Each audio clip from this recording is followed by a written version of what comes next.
Bali magandang araw po sa atin lahat. Bali ngayon ay ang gagawin natin ito ay mini table lang na dining. 4-seater lang po.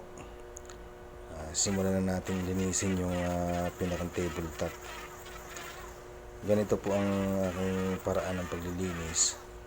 Bali pabalagbag po ang aking pag-plane dahil para mas mabilis at hindi nahihirapan yung planer. Bali inuna ko munang bawasin yung mataas na parte. Tapos kapag pumapantay na siya dun sa mababang parte ay di saka ko i-straight or iaayon yung pagka-plane. Bali galing po yan sa slab ng acacia. Bali pinagawa po sa akin yan at gusto niya ay 4-seater lang dahil maliit lang yung kusina niya. Tamang-tama lang yung 4-seater. Sa mga may mga gantong slab kung gusto niyo mag DIY ng ganito pwede niyo pong sundan yung aking video para magkaroon kayo ng idea kung paano makapag DIY ng ganitong table para hindi na kayo gumastos sa pagpapagawa sa furniture. Medyo mahal din naman ang paggawa ng furniture kaya makakaya naman sa DIY yung ibabayad nyo sa pagpapagawa ng furniture ng table or ano man ibili nyo na lang ng gamit at matututo pa kayong magawa para susunod ay kayo na lang ang magagawa ng mga gamit. Malaki na matitipid nyo. Bali ito po yung gagamitin kong pampaa. Bali 3x3 po yan, kasya din. Bali ang pagtutubid ko niyan ay sipat-sipat na lang, wala pa akong straight guide na pagtuwid talaga, kaya mano-mano lang po yan, planer lang po ang ginagamit ko talaga. Medyo kulang pa tayo sa gamit, pan DIY lang yung aking gamit. Ayan. Bali ni eksakto ko po ang pare-parehas ang sukat para pag nag-assemble na ako ay hindi na ako mahirapan. Yan, inuna ko po muna linisin yung lahat ng gagamitin ko lilinisin ko muna ng lilinisin bago ko i-cut. Tsaka sa pagsusukat ng squal ay hindi ako mahirapan, kaya kailangan papantayin ko ng maganda yung sukat. Bali 3x3 po yung is nung pag nalinis ko po yan ay magiging 2.75 na lang yan inches. Pag ganito pong mga hindi naman masisela na pinapagawa inches lang po ang ginagamit ko o centimeter.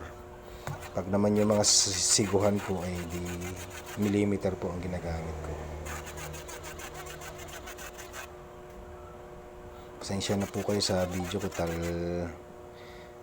yan ay improvise, yung cellphone lang ang ginagamit ko at meron lang akong DIY na bracket para mag-hold ng cellphone, kaya hindi maganda po yung masyadong view ng aking mga video. Pero sa banda-ganda rin po siguro baka makakabili na rin ako ng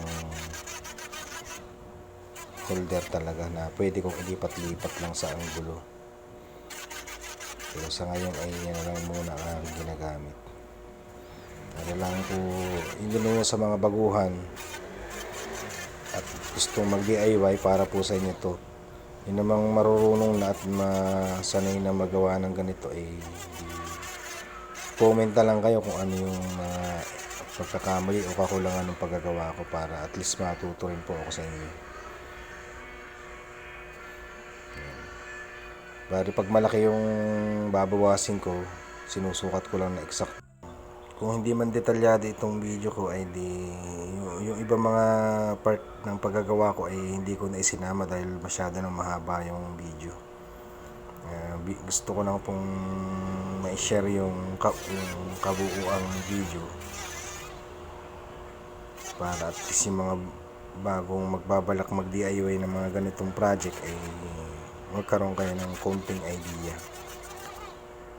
Yan po mga ginagamit ko, edi kung magsisimula kayo, yan muna mga tools na ganyan ang i-produce at kahit pa paano ay makakagawa na kayo.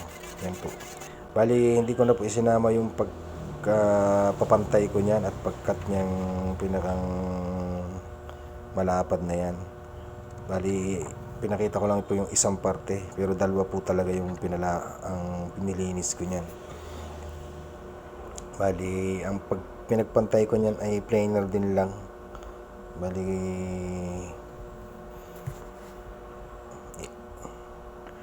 pinantay ko lang ng straight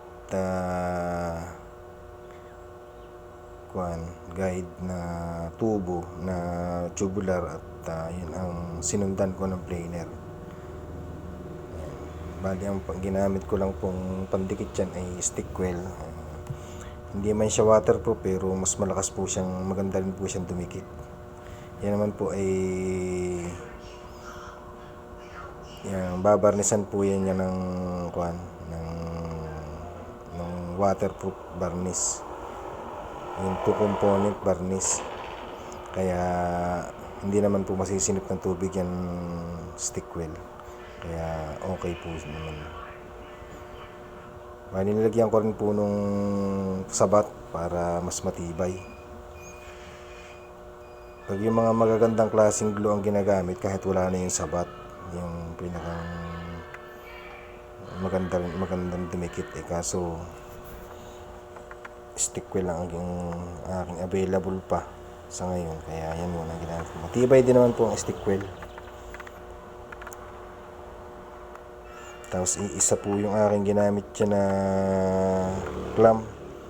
Dahil iisa pa yung aking clamp na ginawang DIY na clamp na kahoy ay hindi po abot, masyado malapad, kaya iisa po ang ginamit ko. Nilagay ko lang sa gitna para ma-flat yung mahapit. Dahil may pantay naman po yung pagkakakat ko niyan, kaya ididikit po lahat ng parte niyan. Bali yan po, sinusukat ko na po yung pinakang bris niya, yung paa niya, at para ma-assemble ko na yung mismong frame ng table. Bali, ang available pong materialis nung pinadala nung nagpapagawa ay ang lapad. Tapos hindi po masyadong tuwid, kaya nung tinuwid ko po ay halos 4 cm na lang ang inaabot ng kahoy. Bali, 3 po ang lapad niyan. Ang kapal po ay 4 cm, 3 inches yung lapad. Bali, 6 inches yung pinadala niyang kahoy, kaya hinati ko na lang sa gitna. Yan ang magiging frame nung paa. Bali, sinusukat ko yung babawasin ko at saka yung bubutasin ko dun sa pinakang paa niya. Parang-parehas naman po ang sukat ng yung bris na yan, 4 cm. Tapos yung pinakang baon lubog niyan dun sa paa ay 3 cm. Bali, ang tunay na sukat po nung table niyan ay 100 cm, 100 square centimeter, 4-seater.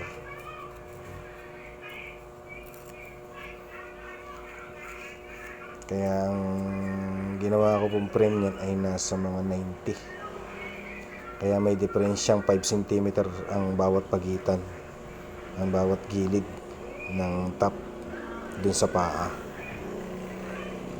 Yung 5 centimeter po ay equivalent po yun sa 2 inches. 2 inches po yung labas nung pinakang tabletop sa paa, bawat side.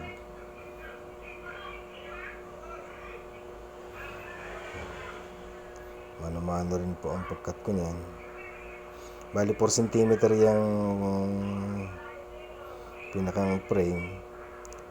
Bali pinawas ko ng 1 centimeter, kaya 3 centimeter lang po yung binutas ko. Ina-assemble ko na po siya.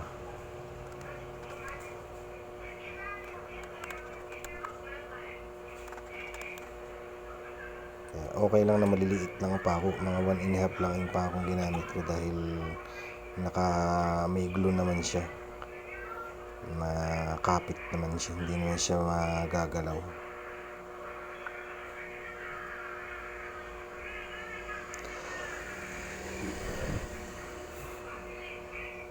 Dumating pa akong bisita na nanonood sa aking paggagawa. Panday rin po siya.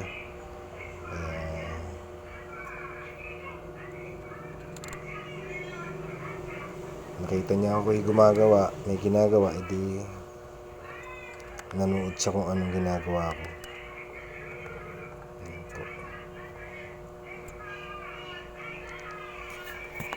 Po talaga ng eskwela ng ayos yan, kaya dahil para pag naikabit yung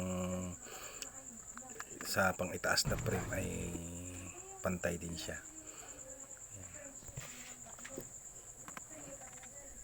Dahil may guide naman, mayroong guhit akong sinunod dyan para hindi tabing yung paa kapag na-fix ko na, para eskwalado siya kahit papaano. Bali nililinis ko na yung ibabaw ng table. Nilagyan ko yan ng epoxy para matakpan yung mga butas-butas ng kahoy, yung mga pinagpliniran ko na medyo lumalim ng yung sa may pinaggisukan ng kahoy ay para mapantay. Nilagyan ko ng epoxy. Natural lang naman sa kahoy yung magkaroon ng may mga tama-tama na konti.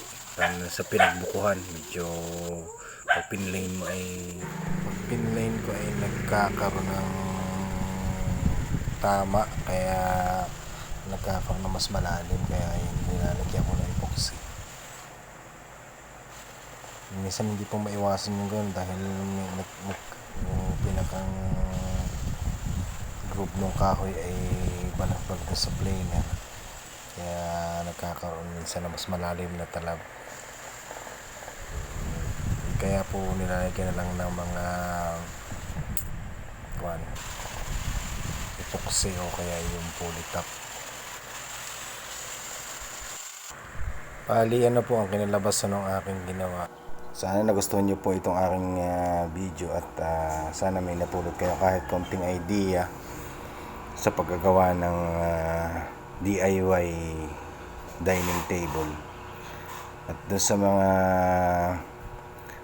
sanay nang gumawa nito ay comment lang po kayo kung may kulang pa sa aking paggagawa at nang matuto pa rin ako sa inyo. Maraming salamat po sa inyong panonood at sana mag-subscribe kayo para sa mga susunod ko pang mga project ay masubaybayan niyo ako. Salamat po na marami.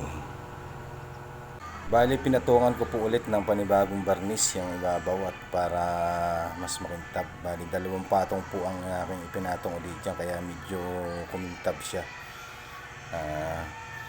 Bahala na yung may-ari kung papatungan pa ulit nila ng barnis yung ibabaw para mas matibay. Yan na po yung finished product. Ready for deliver na po yan. Pinasuyo lang sa akin ng aking kapitbahay na hindi magkasya doon sa kanilang kusina, kaya mas yung mahabang lamesa, kaya nagpagawa sila ng medyo maliit pero good for 4-seater. Yan na po, ang ganda po ng design ng kanyang tabletop. Yan po ay sa solid wood ng acacia. Thank you po.